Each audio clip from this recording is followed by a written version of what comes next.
We are all connected through shared experiences, and while our circumstances may vary, there is almost always a common thread in our stories.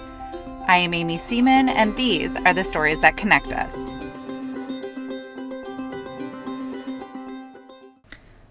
Let's be real for a moment. Being an entrepreneur can be incredibly rewarding, but it can also be really lonely, especially when you're a business of one. Having spent most of my career in corporate America, I still crave a sense of community, a place outside of my home that's motivating and inspiring, a reason to put on a great outfit and make new connections.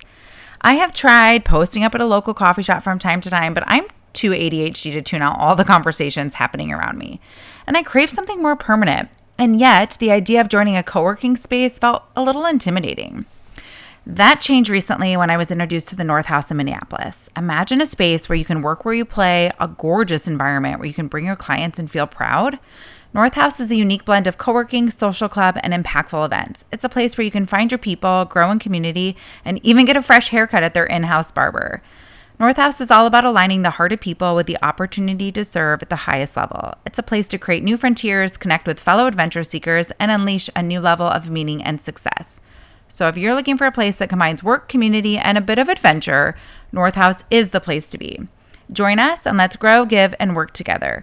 Visit nohompls.com. That's NOHOMPLS.com for more details. Trust me, this could be the place to fill that gap you've been looking for since you ventured out on your own.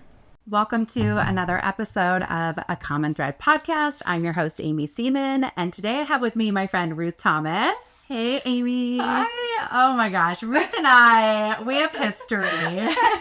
I feel like I'm in the back basement of Macy's right now in your class, but obviously a lot more glamorous. Yes. Oh, we had a tiny office. So that's how Ruth and I met. My first job out of college, I was the assistant manager in the women's shoe department at Macy's when they were headquartered in Minneapolis.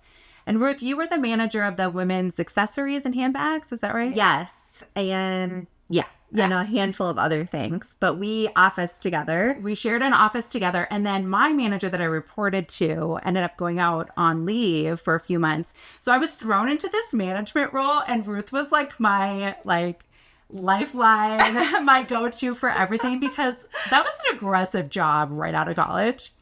I was thinking about this today. Here was what I thought it was going to be. I honestly thought that I knew I wanted to do something in fashion.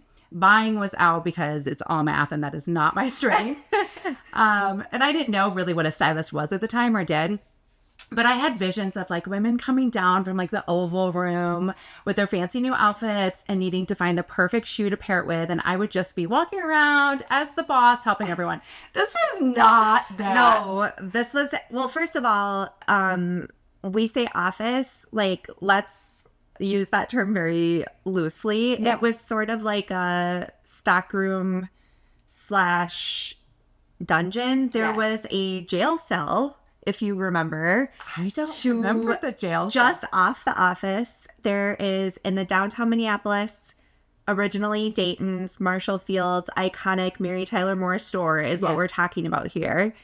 On the first floor where our office was in the back bay, there is a jail cell that they had for shoplifters, and back in the day. And even when we were there, there was always an on-duty Minneapolis police officer in the store because we had some characters. We had some characters, for sure. We had some characters. I did not. Okay, that's a fun piece of knowledge. Yeah. I did not know that.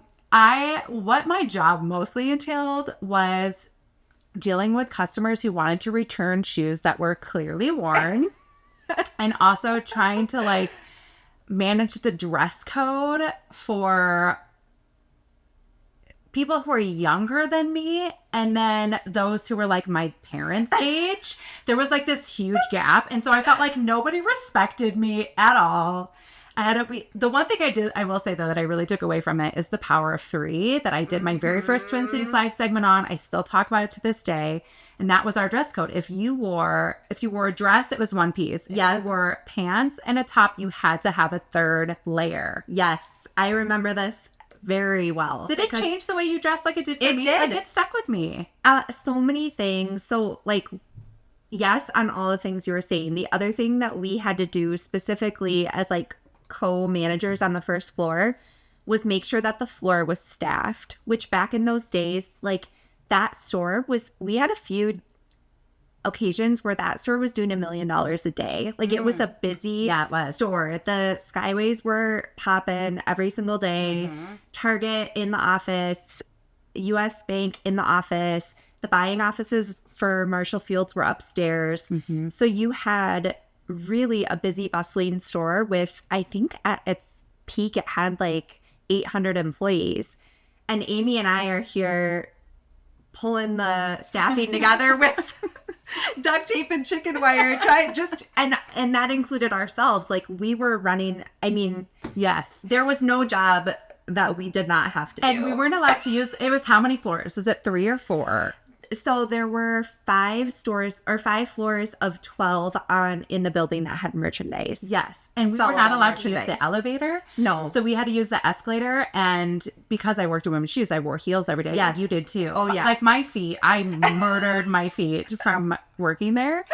I also made zero money because I refused to bring lunch. So I bought lunch downstairs. Yes. Remember how good the like food court was downstairs, the marketplace was Yes. so good. So I would buy lunch every day.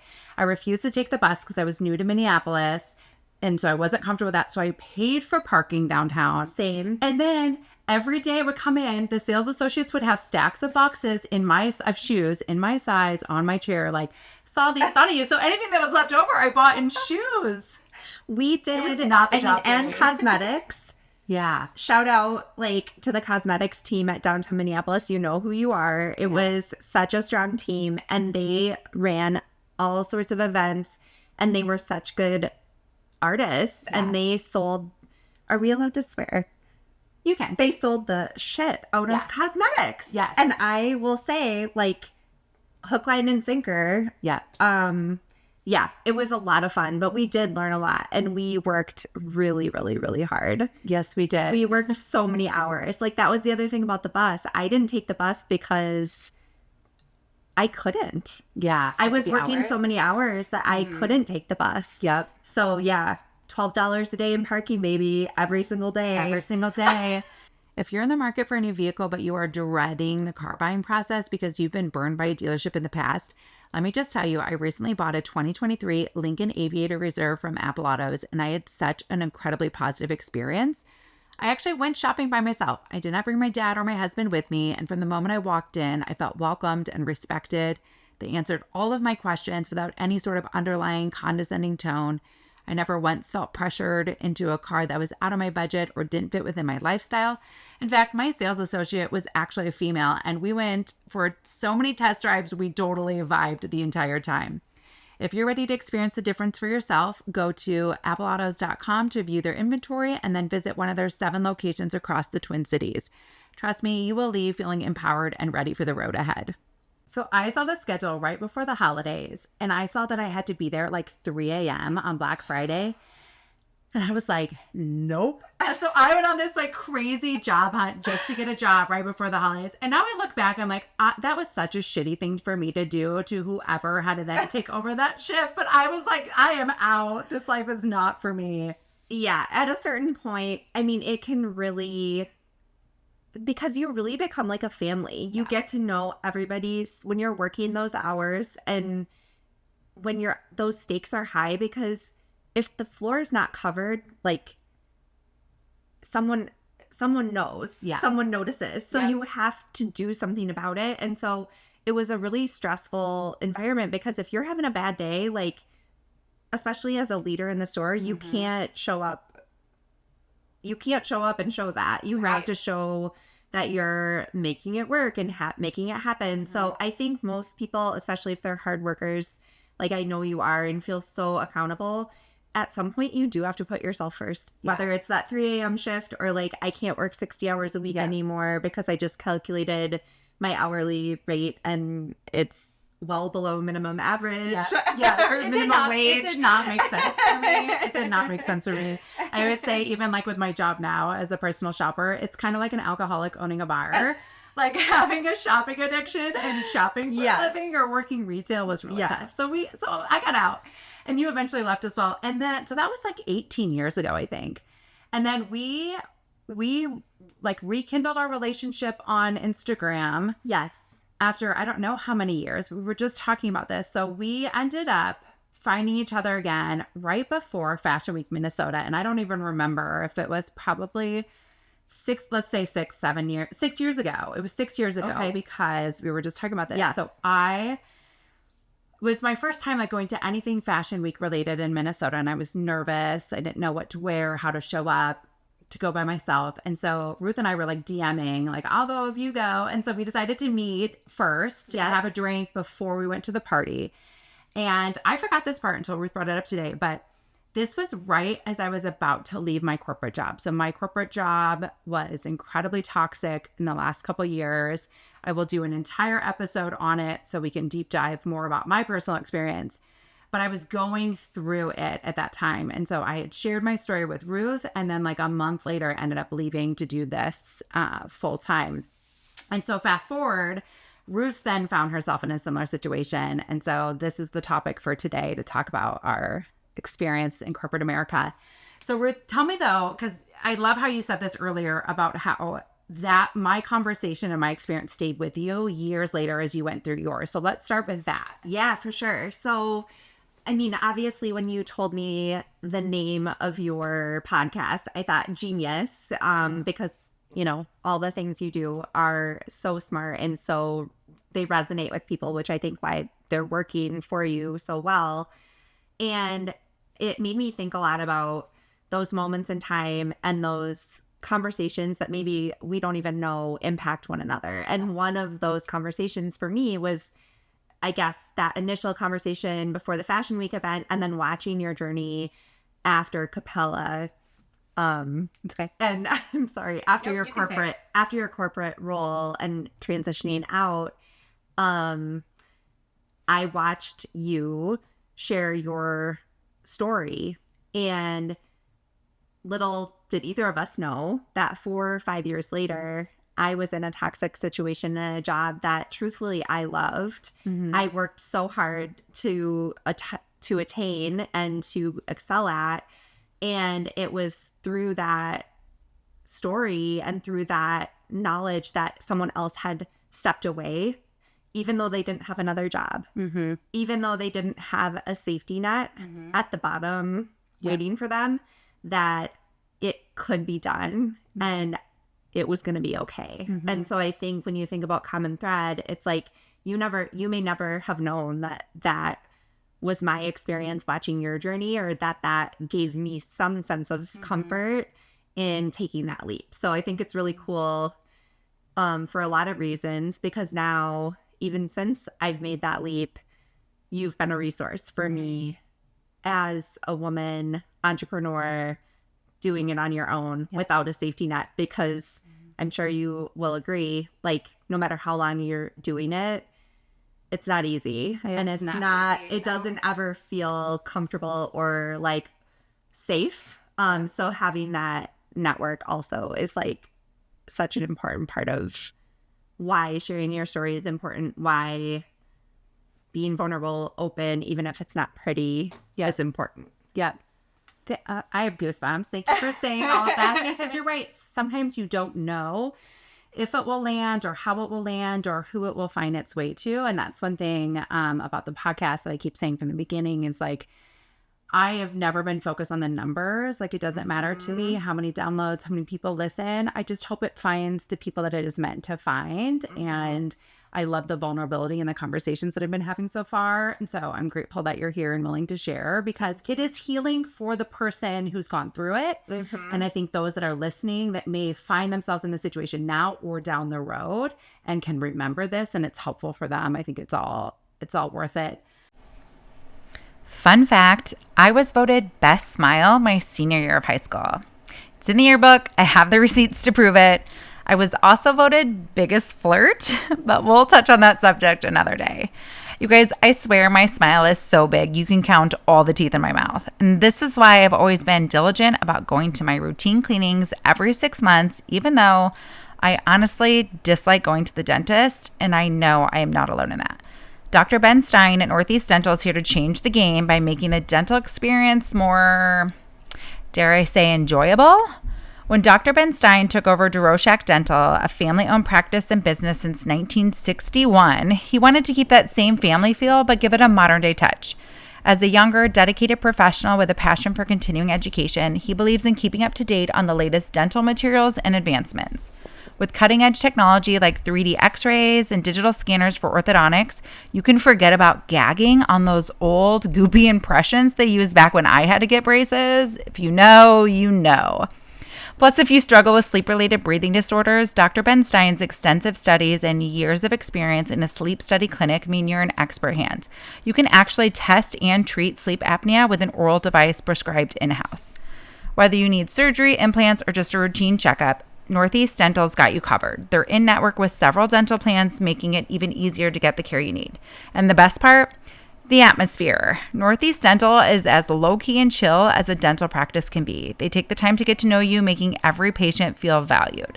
So if you're looking for a dental practice that's approachable, cool, and truly dedicated to your unique dental needs, check out Northeast Dental, located at the corner of University and Broadway in Northeast Minneapolis. To book an appointment, call 612-379-2300. That's 612-379-2300. Your smile will thank you. Let's dive into this. So talk to me about kind of what happened. What was your role? What happened? And then we're going to get into what you're doing now. Writing some fun things down. Yeah. So I was with this same company for almost 8 years, and I had a really unique and awesome journey with them. I was given a lot of opportunities, and I'm always thankful for that, first and foremost. I won't name the company today, but it won't be hard to figure it out if you're a sleuth. Yeah. So you can do some research if you'd like to do it. I will say when I left the organization, I was the head of marketing for the entire organization, which was about a little under 1,000 employees and roughly a little under $1 billion company. So a big company, a big role, a big brand, a big team, which I loved. All of that I loved. I had the unfortunate luck of getting a really bad boss. And when I should say it was a blessing and a curse ultimately, because ultimately it was the catalyst for me leaving the organization, but leaving the organization was the right move for me in the long run anyway. Yep. I was traveling about 75% of the time. I have 2 young kids. So when I started there, my daughter was 4 months old. She's now 8.5. So basically her whole life I was on the road. I remember traveling with a breast pump and, pumping, finding places to pump in the airport.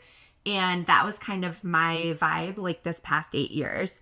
And I found that, because our family was able to do it, and it was okay for our family, because my husband, like I know yours is too, is like a super supportive, amazing guy who's a really great dad. Our kids didn't suffer because they were with him and I wasn't there. And so I felt like there was never this like, whoa, glaring red flag moment. But there was a red flag moment with this individual boss. And in fact, there were several. And unfortunately, what was happening was a lot of things happening to other people that weren't me. Yeah. And so I kept trying to lead through those things in the best ways that I knew how.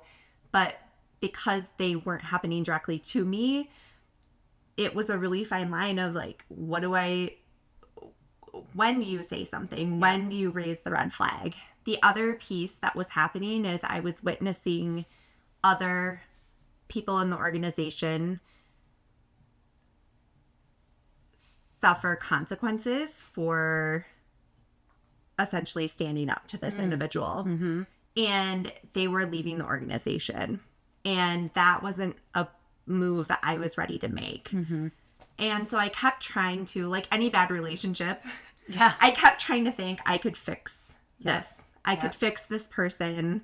Spoiler alert, you can't fix anyone. Nope. And you can't change anyone. The only person that you can be responsible for is yourself. Mm-hmm. And what's funny is, like, I tell my kids that all the time. I tell mentees that all the time. But for some reason, I felt like I was the caveat to that, and I wasn't.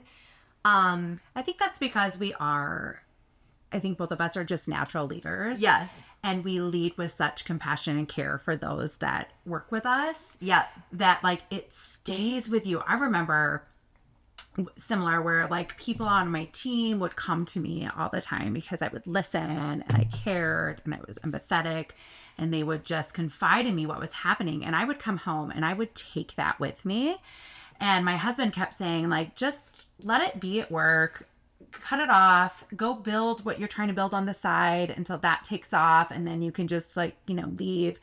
But I couldn't. I could not leave it at work because I cared so deeply. And to your point, it's like, okay, so I'm the one that's, like, taking it all in from everybody and also getting it myself, and then also trying to think that I can fix it for them and I can fix it for me. And that just is not realistic. That does not happen. No. And the other piece that I was doing, and this is in the benefit of hindsight, is I was preaching balance. I was preaching family first.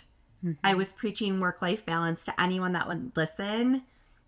And I wasn't practicing that myself. And so, but I didn't realize that. I was getting balance and flexibility confused. And I think a lot of women, in especially the past 4 years post-COVID, are experiencing this. Yes. So I was working pretty much all the time, but I was able to bring my kids to their events. I was on my computer, I was on my phone, and of course these are things that periodically I still have to do. Yeah. But it was really the rule. It was not the exception. Mm-hmm. I was fighting like hell to just stay above water, and no one else. Like, I was the duck for sure. And I know your story with your son and the duck, but I was the duck, and you don't want to be the duck 24/7. Right. Because at some point we're all human. So anyway, I guess the straw that broke the camel's back, to use another animal analogy, is that I caught this individual in a lie in writing, and it was misrepresenting the board's direction to me as his own direction. He was sort of disguising it as the board's direction. And so I no longer could be confident that the direction that I was receiving from my direct leader was in line with the board or the C-level, to be completely honest. So I confronted him because it was so obvious. Yes. And not to stop you there, but it was, and I want you to tell the story because I don't remember the exact details, but it was something that really was going to impact the people, right? In what he was, what his white lie was. So can you share, like, kind of just to give people some details. context? Yeah. So trying to distill it down to its simplest form. So we had a production, a photo shoot ready to roll. We had everything. It was going to be happening the very week that this all went down. And out of the blue, this direction that had already been blessed and approved many times prior, out of nowhere, he calls me and says, I'm going to email you a change of direction. I need you to read the email. I'm about to get on a 3-hour flight. I won't be able to be reached. When I land, I'm going to call you. I need you to answer the phone, and we'll talk on the other side. And he pressed send. And this email, supposedly from... I mean, right there, just the way he talked to you. Red flag. Red flag. Honestly, presses send, gets on the phone or gets on the plane, which is... Honestly, it's cowardly. It's so cowardly, and I was so furious. I didn't even know what the email was going to say, and already I had it. Like, this was his leadership style. Like, this is, like, every single day type of behavior.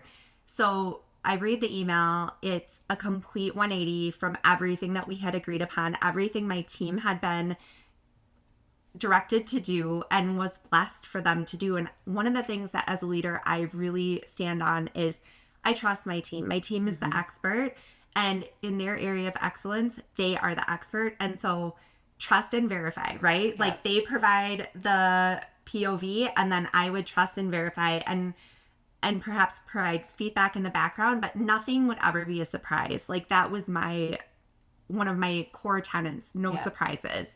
And so I actually knew I couldn't deliver this message to my team, and I wouldn't. Yeah. And so during that 3 hours, I called a couple mentors, and I decided like I was going to leave the organization. And I talked to my husband, who was amazing. And this wasn't an overnight thing. Yes. Things had been building. This was the final strap. And so he called me when he landed, as promised. I will give him that. He does follow through. And he asked me how I was. I said, I'm not good. And he said, yeah, I'm not good either. And I was like, you know what? I'm not going to beat around the bush. I'd like to talk about an exit strategy because I read your email and I can't and I won't deliver that direction to my team. And he said, calm down, Ruth. And I had said this in a completely calm, like very even tone. And I said, oh, I'm completely calm. I've already spoken with several mentors, with my husband. This is what I'm doing. And pretty much like, are we done here? And transitioned over to our HR team. And yeah, I mean, that was it. Because in the email, too, I want to go back to this email because this part is almost comical. He had like copied and pasted parts of the email, but then the parts that he wrote in were like of a different font or something. Multiple fonts, multiple writing styles. Essentially a Frankenstein of emails from the CEO. And then he was a big fan of ChatGPT, which use your, no judgment if people want to use ChatGPT to compose their emails, but not necessarily create a strategy. Right. Or a voice that isn't true to you. Correct. Like there is a way to use ChatGPT to kind of refine and build on or summarize ideas, but to use it and copy and paste it in a tone that anybody who has worked with you would know is not authentically you. Like that's just that's sloppy. So, and to the point, where I was pointing out, I don't understand this direction. Isn't what I received yesterday when I met with the CEO for an hour. These fonts are different. I've seen this portion of this email, but I haven't ever seen this portion. And just the lies. Yeah. The lies. Oh my God. And so I was it was just, again, such a blessing in disguise because honestly, the moment of clarity, while it is so ridiculous and so actually unbelievable, even no matter how many times I've told the story, it was the shock I needed to get off the hamster wheel. Yeah. It was the shock to actually make me step back and look at the big picture and think to myself, okay, fine, this guy's a jerk.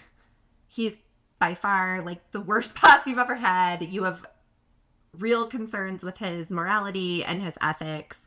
Okay, fine.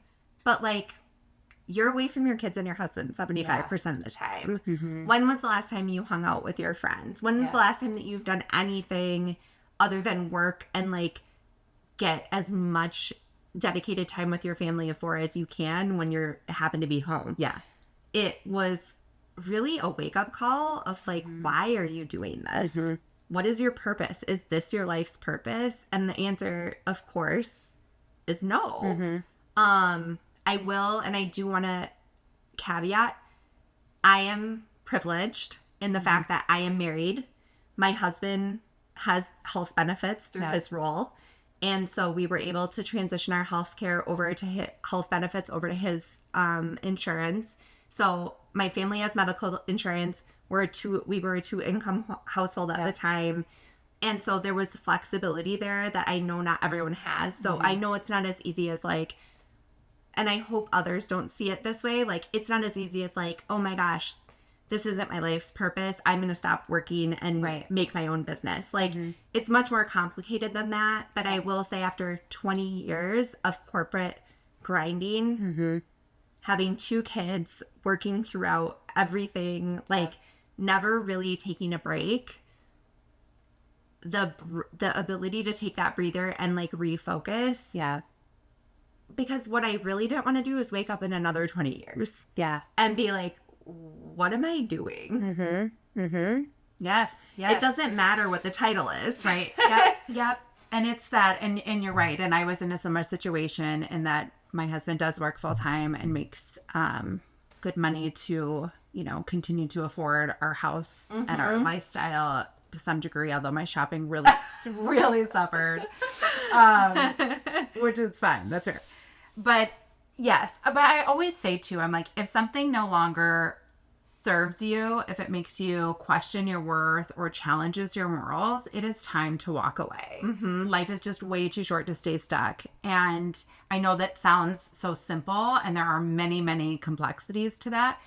What happened to me, and I think you had shared this happened to you too, is it started to take my health away from me. I was having significant health issues because physically, all the stress, like my body could not handle it. And that's when it becomes like, it is no longer an option to stay. My only option is to leave. Yep. I told Mike, my husband's name is Mike, at one point, I said, when we were trying to make this final decision, like when he's like, are you sure? And I was like, do you want my or do you want my life insurance, or do you want my salary? Yeah. Because that's the point that we're at. And I'm telling you this. And I'm not trying to be dramatic. Like, this, obviously I wasn't suffering from an imminent life-threatening illness. However, lack of sleep, the lifestyle, if anyone who travels knows what that does to your body, traveling and flying every single week, like, you don't sleep well, you don't eat well, you don't exercise, you don't get time. I was just fried at the end of the day, and I didn't even have the chance to think about how much I was fried. As I was reflecting, as I would walk out of my office in my house at the end of the day, as soon as my meetings, which was usually like 12 to 13 hours a day of meetings, I would walk out of my home office, I was done. I couldn't speak to my family. I was physically there, but inside, mentally, it was done. I was totally done. So yes, that's a great point. And I think, but to loop it back to the beginning of the story, you know, one of the reasons that I was able to calmly tell that boss, like, I need an exit plan, is because I had seen you do that same thing. Obviously, different circumstances, but similar circumstances in a lot of ways. Like, and I think we're of a really unique generation where we kind of have our feet in both sides. Like, we're probably the first generation where working moms were really a thing. When we had our kids, like, full-time corporate career, like, that's still happening, and we really can have it all. Well, having it all and doing it all is not it. Like, that's really not it. And so I think this generation is still trying to figure out, what does that look like? Because title, money, that's what we were taught to go after. Yes. But the idea and the reality of it, and what you have to sacrifice in order to make that happen, and all the things work, is just, I haven't found a person that has it all figured out. That's for sure. So I think just knowing that the traditional work paradigm may not be it. And that's not a you problem. Right. That doesn't mean that you have failed. I think that was one thing that I had to really work through. So, like, after you leave, there's this, like, grieving process that no one really talks about, where everyone's like, oh, yeah, you're going on to do your own thing. Because a lot of people don't know the story. I kept it very close to my chest and to my tight circle, because I didn't know what was going to happen. I was asking for a severance as I was leaving. And so I couldn't talk about it publicly. I think the benefit of not getting a severance is that I can freely share my story. And like you said, I know it is impactful. But everybody thinks that you're leaving to go start something new. And they're like, yay, can't wait to see what you do. Meanwhile, I couldn't get out of my robe for days because I'm grieving this chapter in my life that I worked so hard to build. I was there for 9 years. I had 7 different roles. The last 3 I created for myself, right? Finally making 6 figures, doing all these things that I thought I wanted. I was miserable. And then all of a sudden you leave and you're like, while I left on my terms, I didn't really. Yeah. And projects that I started, I know will go on without me, and someone else is going to be getting the credit for it. The people that you knew were also struggling. You're like, think about them. Are they still there? Are they, you know what I mean? Like, there's so much that happens. It is like being in an abusive relationship, right? It is. It really is. And then once you get over that, then you start going down to like, okay, but what am I going to do next? So like, how am I going to build something? Is it going to be enough? Is it going to financially be sustainable? Because I told my husband, I was like, I have to leave. And if I can't figure this out and it gets to a point where like we need to make some changes, I will go back to the workforce. Yeah. Thankfully, it's been 6 years and I haven't had to. Yeah. But I was willing, I'm like, if I need to, I will, but I needed to step away. Yeah. And I think that like all the things you just mentioned there are so real. And work for many of us becomes our identity, whether it's a conscious decision or not. So that's another thing that I kept thinking about over and over is like the reintroduction of intention into my life. Choosing to do things. Why am I doing it? Do I want to do it or not? I wasn't even asking myself those questions any longer. It was just instinct.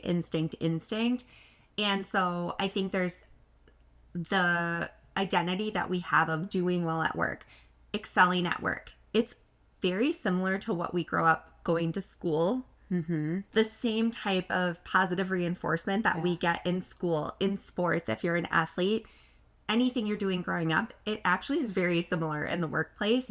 And so also the loneliness of starting your own business and being an entrepreneur, that doesn't exist in the workplace. There, as we both well know, and anyone who works in corporate environments knows, like, culture is a huge component. And in this world, we have to build our own culture, which is part of like what you and others have been able to start. I think there's a lot of great, amazing entrepreneurs in Minneapolis, and everyone is so amazing to want everyone else to succeed. There's room for everyone to succeed. But it's not easy every day. And there's not that built-in machine to plug into. And so you're exactly right about the grieving process. The other piece is others' expectations. Because as much as you have those questions for yourself, is it going to be enough? Am I going to make enough money? Am I going to be successful? Am I going to be able to continue to do it? Others have those expectations and curiosities about you as well. And I think that's a difficult thing to navigate, because I find the things that people ask me, I'm like, what do you want to see? Like, do you want to see my P&L? Do you want to see my proposal? Like, do you want to see the pitches and the proposals that I'm giving my clients? Like, I don't ask you how much you make at your job. And I know it's coming from a place of like sincere curiosity. I think people are really curious because flexibility and balance, you know, is something a lot of people want. And that doesn't always happen in corporate world. So I know it's not ill intent, but your own thoughts are the enemy sometimes in this world. And there's not always going to be somebody there to talk you off a ledge or reassure you that you're doing the right thing. Oh yeah. It's like you could do 5 really amazing big things today, and there is nobody that would know. And you could do nothing all day, and there is nobody who would know. Like, it really is that you have to be self-motivated, and I struggle with that. And then what I find too is like my husband is asking questions. Again, I think from both sides, right? I think it's like, one, like, what income do you have coming in this month? And then also like just trying to have conversation of like, how's your day and how's it going? But there are times where like I would immediately get defensive when he would ask me something, because I right away went to this narrative that I created in my head of like, He doesn't think I'm doing enough. He doesn't believe that this will actually be sustainable. You know what I mean? And he has never expressed that. He's been nothing but supportive, but it's what we do. Yeah. Right? Yeah. And it is lonely. You have to find your people. I remember at first, because I'm an extrovert in like the truest sense of where I get my energy from people. Yeah.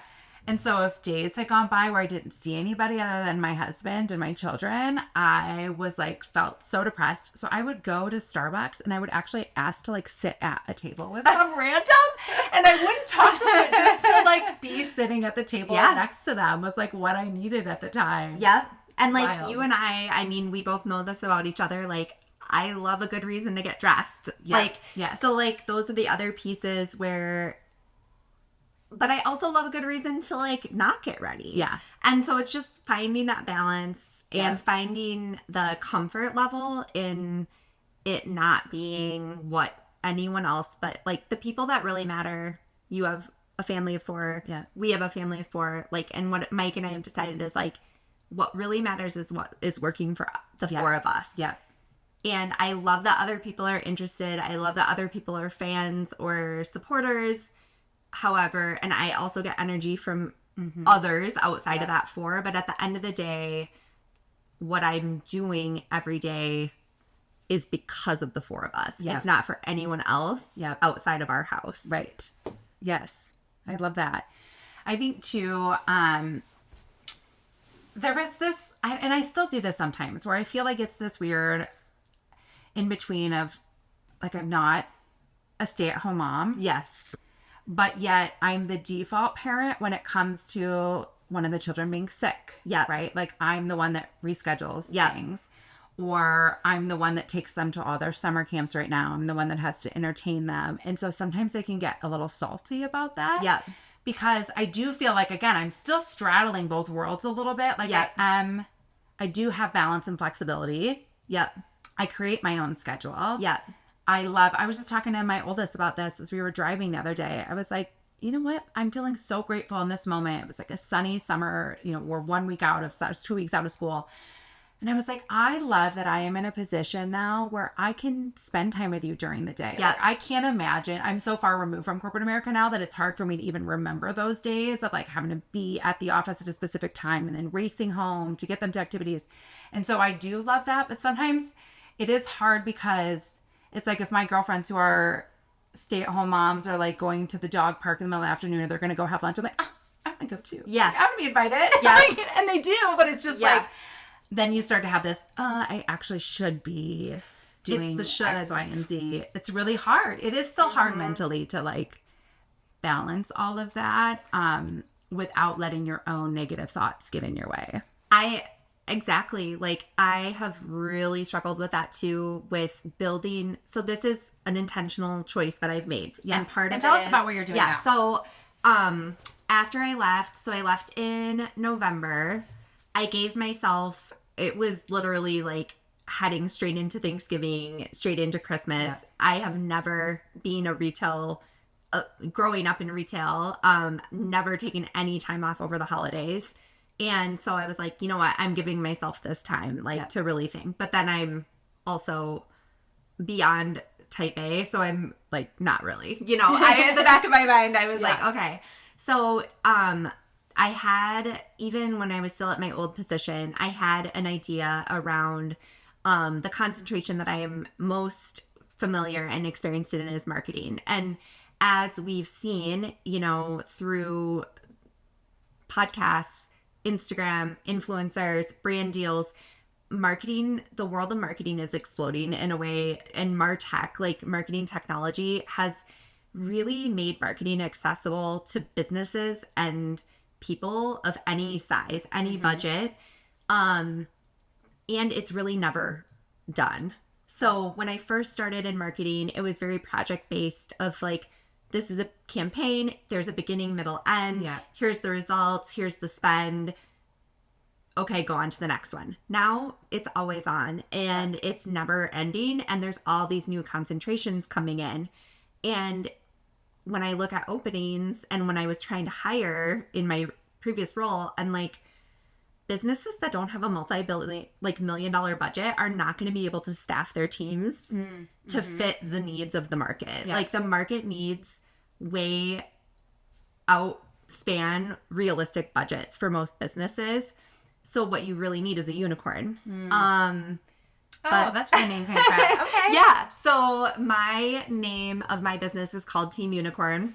And really the thought process behind it is in all the years that I've been working in marketing in retail, because after Marshall Field's Macy's, I went to Best Buy Corp for 4 years and I was at Target for 4 years. So I've been a buyer, I've been a merchant, I've been on the vendor side of that equation. So really just understanding and connecting the dots of what businesses need to be successful, matching that with the right people, the right vendors, because there's so many options and there really isn't one smoking gun unicorn vendor, one smoking gun unicorn team member that most businesses can afford. So that's where it came from. So I had this I was like, there is a need for this. There is a need for this business. But at the same time, I was entertaining new opportunities and being reached out to and kind of trying to stand the business up, but listen to these opportunities. And finally, I just got to a point where I was like, you know what? First of all, if I get back on the hamster wheel right now, I'm just copying and pasting what I just stopped doing. So that's number one. Number two, I'm never going to have a transition like this in my career again. If I don't try to do this on my own now, it's going to be a dream that dies. And I don't want that for myself. And so I think I ended up saying no to like 6 or 7 opportunities in the first 3 months. And then I put all my energy and effort into Team Unicorn. And so did like an official launch on January 1. And then, but very intentionally, I've been since then booking myself out to be intentionally part-time. And I really struggle with that. Okay. As an achiever, as a natural, like workaholic achiever, everything, because I'm always worried about the should. Am I doing enough? Should I be doing something more? But trying through my scheduling to really lean into that time I've actually protected and carved out for myself. And so that I actually enjoy it. And so I've done like a block scheduling component where I don't schedule on certain days of the week. And then that way I'm giving myself that grace to actually enjoy those days and remember that I've intentionally held them for my kids or myself, or a date day with my husband, or a date day with my best friend.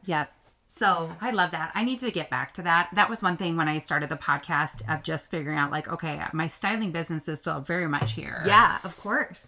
And I don't want to give that up. And then the podcast. And so in my head, I'm like, okay, so I'll have these days of the week for recording and podcast and these days for styling. And what I found is I'm booking people, their schedules are sort of different. And so I'm being very accommodating to that. And all of a sudden my week is just everywhere.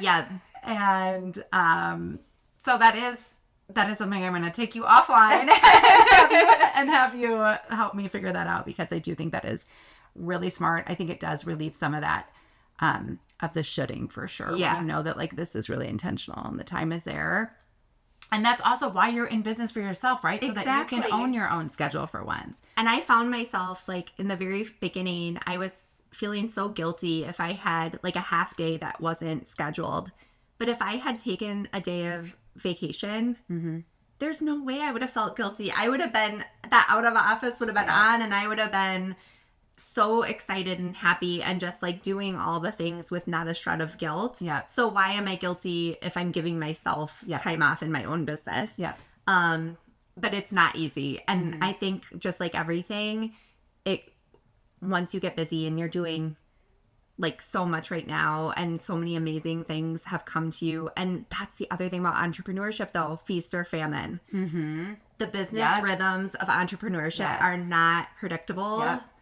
And I've talked to so many entrepreneurs about this, and that seems to be the one resonating theme through almost every single one was like, you will be so busy and then it will be in waves where like things will be dry and then you'll be questioning yourself. Yeah. Is everything okay? So part of it is just that awareness of knowing that those rhythms aren't going to be as predictable as they would be in a normal 9 to 5, but that's okay. Yes. And I think with that, what I've learned or that's been helpful for me is that I feel like those moments of calm and quiet are actually like the calm before the storm. So the end of the year, this last year for me was so incredibly slow and it was surprising. But then I kept being like, I think this is preparing me because I knew I was going to launch the podcast this year. And so it's like, maybe this is preparing me. And here I am in just like the busiest seasons of life. And I do look back and think how wonderful that was that I got that time of quiet and calm, especially in the holidays. So I think learning to embrace it, knowing that something is on the other side of that hill, right? That is just going to make it wild. And so embracing that I think is good. So tell me, how is it now? Like what has been some of the biggest things in terms of your health or your family dynamics that you've noticed since you've stepped away? First and foremost, like my family, the first feedback I got was from my family. Like I remember calling my mom and actually like going out to lunch with her and not really seeing from her perspective until then how much this had been impacting her. Yeah. And we're sitting across from each other and she's like, I have my Ruthie back. Aww. And it, you know, obviously as a parent who she trained me to work hard. She trained me to be successful, get the big job. That was what I was brought up to do. But again, life's all about trade-offs. So like, what was I giving up in order to achieve that? It wasn't worth. It actually meant a lot to hear it from her because my parent, this is the longest by far that I've not had a traditional like W-2 job in my life. Since I was old enough to work legally. Yes. And probably for a little bit illegally. Like it was ingrained in my brain. Like you work and you work as much as you can, as hard as you can for as long as you can, no matter what. So that to hear her say like, I support you and I'm happy that you've done this was really powerful because that is not the way that she's wired, quite frankly. Yeah. And then my kids and my husband, they're just like, my mom's back. Like my fun mom is back. Yeah. I was giving the best version of myself to everyone else. Yeah. But the people that I wanted to give it to the most. Yeah. And I didn't even realize that I was doing that. And then just like health-wise, sleeping, Pilates every day, walking my dog every day, like just the things that we take for granted that are so important, especially, I know you would never be able to tell, but like I'm in my 40s, like, and health is, things are getting real at this age, and like things don't just happen like how they naturally would when we were in our 20s. And so just really making a concerted effort to like do the right things so that I'm here for my kids as they grow is just as important as, you know, all the other things that we hold ourselves accountable for. And mental health is so important. So important. I talk about that all the time. Everything. It really is. It's everything. And like, I'm just happier. Yeah. Just baseline, day in, day out. I'm just happier. Yeah. And we only get one life to live. And I want to live it happy. Yeah. I love this for you. I'm so proud of you, Ruth. Thank you. I'm the person that celebrates themselves as they quit their job. Like, yes! Because I know, especially when it's in a toxic situation, I know the impact it has on you and everyone in your close circle. I was also just like a shell of myself. I mean, I remember my husband one day said, he's like, you're just like a ghost floating around, because I was mentally always somewhere else. And physically I was so exhausted and ill that I wasn't showing up. I was short with everybody, you know? And so I think about just like what a tough year we've had last year, this year in school with my 9-year-old, and I think had I been working full time through that in a toxic situation, there's no way I would have the energy or the patience to help at home, and he really needed me. And so one of my mentors who will be on at some point, she told me, and I'll never forget this, everything is seasons in life, right? And so in this season of life, what do you need? And that's like when I made the decision to walk away. In this season of life, that was the right thing. And I hoped that it would be sustainable, but I didn't know. But I just knew in that moment, that's what I needed. So if you're listening and in this season of life, you're questioning everything and it is impacting your health and your well-being and those around you, like dig deep and figure out a way, however you can, to walk away from that situation. Yes. And the other thing that I would always tell others, but I was so hesitant and not practicing myself, is your career or really any journey that you're on in life is not a diagonal line upward to the right. Your life, your career, grief, whatever it may be, health, parenting, it is a journey. Yep. And in any journey, there are going to be pit stops. There are going to be parallel paths. There are going to be complete wheels off the bus going off the side of the road. But it doesn't mean that you can't get back on the journey at any time that feels right for you. And I think that is something that is so important for everyone to remember, is this too shall pass. If you're in a tough time, you can get through it, and it doesn't have to be forever. I might go back to corporate America someday. I may determine like this isn't right for me and I don't really like this, but right now I love it and my kids need me in this way. Maybe in 8 years they're not going to need me in that same way. My skills are still going to be ready to go for a different opportunity. So I think nothing is permanent, and it is just, it's not linear, and there's not a formula. Yes. I also think you said this earlier about like, if you never tried, right? Like what would haunt you more? Yes. And I think that sometimes this fear of failure is what keeps us from pursuing things. But again, going back to this whole like seasons in life, it doesn't have to be a failure. Like I start and stop stuff all the time. Like I had my styling studio for 1.5 years and I loved it at first. And then I became so busy, I couldn't keep up. And it just didn't make sense for me anymore to have a physical location that I was tied to. Doesn't mean it didn't fail. The model worked. It no longer served me. It was bringing me more stress than it was joy. And so I think if you try something and it doesn't be the thing, that's okay. There are things that you took away from it, you know, even if it was just simply that you owned your own time for a little bit. So I love that. And I think if you're listening, just remember that, you can start and stop at any point. And no one deserves or is owed that story. Of why. So like, ooh, I love that. I'm glad that you shared that story, because and I love how like transparent you are. You share so many stories that I think hit home with people, but ultimately like no one needs to know why you did that. And no one is owed knowing that. And I think it's that fear. I think especially now in an era where everyone knows everything. I mean, the other day, it's almost embarrassing. I saw someone who's like, if I saw Chris in a store, he would have no idea who I am.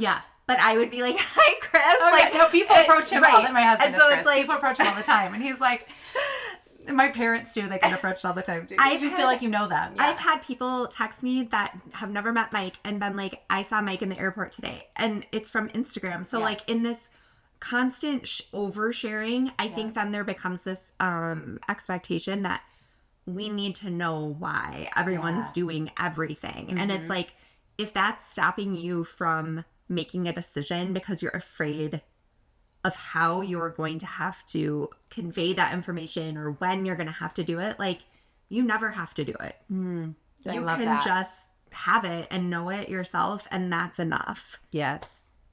That is beautiful. Thank you. Yes. I love that. I love that. I think we can all relate to that. I do feel sometimes like I need to explain, like even when I talk about my studio, I'm like, I was so busy. That's why I shut the doors. But to your point, like nobody really needs to know that. I'm comfortable sharing, but like I don't also have to. Right. Yeah, that's a really, really excellent point.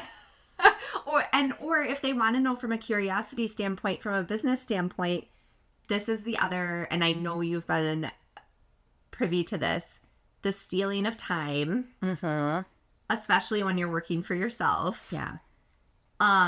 Is really hard. If somebody wants to know what went down and the details of the ins and outs, the puts and takes, the credits and debits, they can set up time with you that is paid, or you can offer, you know, mentee time or mentor time if that's something that you choose to do. But like, you paid for that experience, right? Like you invested, you took a risk, you earned knowing that experience, and like giving that away just because people are curious, like isn't necessarily smart business. And no one did that for you. Without just being intentional. I just go back to being intentional, because I think as people who love to connect, who are friendly, who are people pleasers, just could I borrow your brain for 20 minutes? Of course, yes. To a friend, to a colleague, to a mentee, to a mentor. People have done that for me my whole career. I would happily do it for others, but it's not out of the woodwork DMs that I'm going to be like, oh yeah, hey stranger, like thanks for your interest. Here's my exact business model. Yes.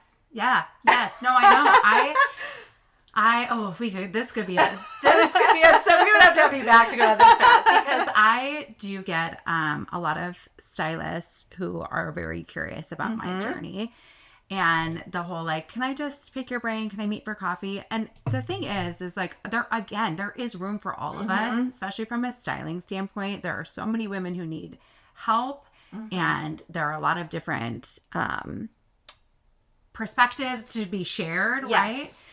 But there have been times where people have like someone actually asked me about taking over my studio when I decided to close the doors, and I was like, no. Like, you can go find your own, you know what I mean? Yeah. It was a little like, I'm not going to just turn over the keys to you for something that I built that nobody else was doing in the Twin Cities. Nobody else had a studio like I did. Yes. And so like, no, I'm not going to just turn over the key to you. And I do pick and choose. I love to mentor and I love to answer questions, but it is this whole like, can I just pick your brain for coffee? If you're going to reach out, this is my personal opinion on it, be very specific about what you're asking for my time, so that I can decide if it's worth it or not, right? And sometimes it's like, great, I can actually answer this for you via email. Yeah. Or it's something really small that you're like, well, that would not require an entire hour or plus of coffee. Like, you know, so I do think if you're reaching out, just be really intentional about what you're asking for, being mindful of their time, offering to pay, I think is really smart. I love that. And again, like I don't want the impression to be like, we're not here for mentorship or like helping other entrepreneurs succeed, because I have been the beneficiary of so many people's time, energy, willingness to meet, and that is what makes this world go round. But it's the more if you don't have intention, if it's just like curiosity, sure, they just want to know what happened. They just, want the tea. They just want the tea over coffee. They want to know the tea. Yes, that's fair. Then it's like, oh, I just wanted to know what happened. Okay, well, let's think more critically. Tune into the podcast. Yeah, no, that's very true. I think that's a great point. I also think to the like, what are your intentions too? Are you wanting to replicate, or are you wanting to be inspired? And I think there's a difference there for sure. So any final parting words of wisdom for anyone listening? How can they find? I'm going to put all in the show notes. I will put a link to your business. Yes, thank you. Someone is looking for the unicorn. Yes. Team Unicorn. TeamUnicornMarketing.com. I think my final thoughts are just like, the journey. Like, the journey is it. You never know when those keystone moments in your journey are going to happen. Like, there's a reason why I remember sitting and having a dirty martini with you before a Minnesota Fashion Week event. There's also a reason why we continue to bump into each other, whether it's intentional, not intentional, over and over and over again. You're like, this is one example of many where it's like, there's something bigger at play here. Yeah. And so just like, be open to those moments, be open to those experiences, listen to yourself, listen to your instincts. Yeah. The journey is it. If you get to the destination and you haven't enjoyed the journey, or you haven't even thought about why you're on the journey that you are on, you're going to be so bummed. You're going to be like, dang, like that. I wish I could go back to this moment. And it also is like never too late. Like, I love reading about and listening and hearing about people who started journeys, started ventures, started businesses like in their 40s. Yeah. And it was like the thing that made them what they are. Yeah. So just knowing that like it's never too late to take a pivot. Yep. Beautiful. Thank you, Ruth. This was Thank so you, wonderful. I Amy. could sit and chat with you more. I'm sure Yes. we will have you back. Yes, thank you. And I'm so Good proud of luck. you. I'm so proud of you too. And I'm so thankful that you're starting this, because I think there's a lot of really important conversations that you're going to have. So many stories to Good tell. luck.